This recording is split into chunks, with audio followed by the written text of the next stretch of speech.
Bismillahirrahmanirrahim. Assalamualaikum warahmatullahi wabarakatuh. Alhamdulillahirabbil alamin. Wahdahu wassalatu wassalamu ala asrofil anbiya'i wal mursalin wa ala alihi wa sahbihi wasallim ajmain, amma ba'du. Alhamdulillah, segala puji bagi Allah. Salawat serta salam semoga selalu tercurahkan ke Rasulullah Shallallahu Alaihi Wasallam. Jamaah yang dirahmati Allah, semoga Allah senantiasa memberikan kita keberkahan, baik itu keberkahan ilmu, keberkahan waktu, dan keberkahan rezeki. Adapun pada kesempatan ini saya akan membahas tentang doa, the power of doa. Jamaah yang dirahmati Allah, mungkin kita memiliki cobaan dan ujian masing-masing. Tapi perlu kita ketahui, selagi kita masih meminta kepada Allah, maka tidak akan ada yang namanya putus asa. Selama ini mungkin kita berdoa tidak langsung dijabah oleh Allah, tetapi Allah sangat senang dengan hambanya yang senantiasa berdoa. Karena perlu kita pahami bahwa tugas kita sebagai seorang hamba hanyalah berdoa dan meyakini bahwa doa itu akan dikabulkan. Untuk urusan menerima doa itu hanyalah tugas Allah, dan kapan dikabulkan itu tugas Allah, itu urusan Allah dan bukan urusan kita. Saya ingin menceritakan sebuah kisah tentang seorang dokter dari Pakistan. Betapa menakjubkannya kekuatan sebuah doa. Namanya adalah Dr. Ishan. Dr. Ishan adalah dokter medis yang sangat terkenal di dunia. Pada satu kesempatan, Dr. Ishan diutus untuk memimpin satu rapat yang dimana akan dihadiri oleh dokter-dokter dari negara lain. Karena Dr. Ishan sedang bertugas di negara lain, maka Dr. Ishan mengharuskan naik pesawat untuk sampai ke tujuan. Saat dalam perjalanan, tiba-tiba cuaca memburuk dan membuat pesawat harus landing di bandara lain. Dan ternyata untuk sampai ke tujuan lagi, Dr. Ishan harus menunggu belasan jam, sedangkan waktu sudah mendekat dengan jadwal rapat. Dan Dr. Ishan ditawarkan untuk menyewa mobil untuk sampai ke tujuan karena hanya sekitar jarak 1 jam perjalanan. Dan Dr. Ishan pun menyewa mobil, namun saat dalam perjalanan tiba-tiba cuaca memburuk lagi dan membuat Dr. Ishan tersesat dan keluar dari jalan. Qadarullah, Dr. Ishan menemukan satu rumah di mana rumah itu berisikan seorang nenek dan cucunya. Saat itu Dr. Ishan tidak tahu lagi harus kemana dan memilih untuk beristirahat di rumah nenek itu. Dan nenek itu pun mempersilahkan Dr. Ishan untuk istirahat dan memakan jamuan seadanya. Namun yang sangat menyita perhatian Dr. Ishan yaitu saat si nenek sedang sholat dan selalu berdoa. Setiap selesai berdoa, dia menggoyang-goyangkan kaki cucunya, lalu berdoa lagi, menggoyang-goyangkan lagi, berharap si cucunya itu bisa bergerak.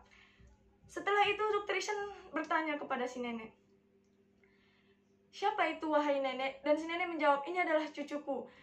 Cucuku mengalami penyakit yang tidak bisa disembuhkan, kecuali kata dokter kampung kami hanya bisa disembuhkan oleh seorang dokter yang sangat terkenal yang namanya adalah Dr. Ishan." Seketika Dr. Ishan langsung menangis karena betapa keajaiban doa dari si nenek. Doa membuat Dr. Ishan itu menghampiri si nenek karena si nenek tidak punya dana ataupun jalan menghampiri Dr. Ishan, tapi Allah yang datangkan Dr. Ishan ke si nenek tersebut.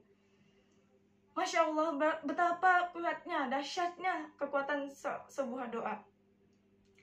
Maka kita juga sebagai seorang muslim harus berdoa. Kita harus berdoa karena kita hanyalah hamba yang lemah. Jangan ketika kita berdoa kita merasa aku masih tukang maksiat, tidak mungkin doaku akan dijabah. Tidak, Allah tidak memandang itu. Allah hanya memandang kamu yakin atau tidak dengan doamu sendiri. Karena perlu kita ketahui, doa itu ada 3 proses. Proses pengijabahan doa itu ada 3 proses. Yaitu yang pertama, kita meminta dan langsung dikabulkan. Semisal kita meminta jodoh, dikasih jodoh. Kita meminta rumah, dikasih rumah. Kita meminta harta, dikasih harta. Itu yang pertama. Yang kedua yaitu kita meminta tetapi dibalas dengan hal lain. Contohnya, kita meminta jodoh, tapi dalam takdir Allah yang harusnya dia kecelakaan, Allah hindarkan dia dari takdir buruk. Itu adalah kekuatan doa. Yang ketiga yaitu Allah tidak ijabah di dunia, tapi Allah simpan untuk di akhirat sebagai penolong untuk kita nantinya. Karena di yaumul akhir nanti kita akan banyak menemukan masalah-masalah yang yang membuat kita butuh dengan amalan-amalan sederhana tersebut.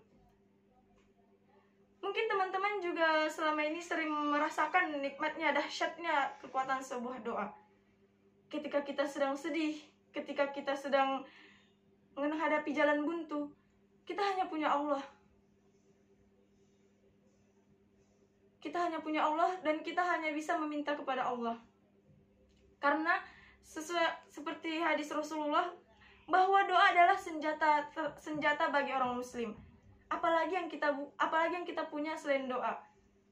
Doa bisa membukakan pintu-pintu langit. Seperti dalam hadis yang tentang seorang hamba yang selama di dunia dia melakukan hal-hal baik seolah-olah penghuni surga, tetapi dia ditakdirkan menjadi penghuni neraka. Ataupun seorang yang di dunia dia melakukan hal-hal yang seperti penghuni neraka, tapi dia ditakdirkan di surga. Kita harus selalu meminta kepada Allah agar diberikan keistiqomahan atau diberikan hidayah, agar kita selalu dalam jalan yang dirahmati Allah SWT. Jadi teman-teman, dalam doa juga kita memiliki adab yang harus dijaga. Kita tidak senantiasa langsung meminta kemauan kita tanpa bersyukur, tanpa merayu Allah.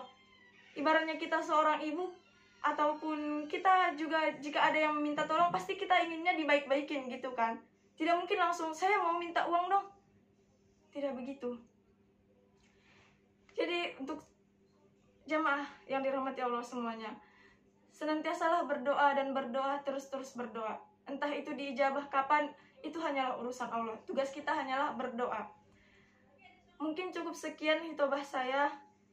Jika ada kekurangan, saya mohon maaf.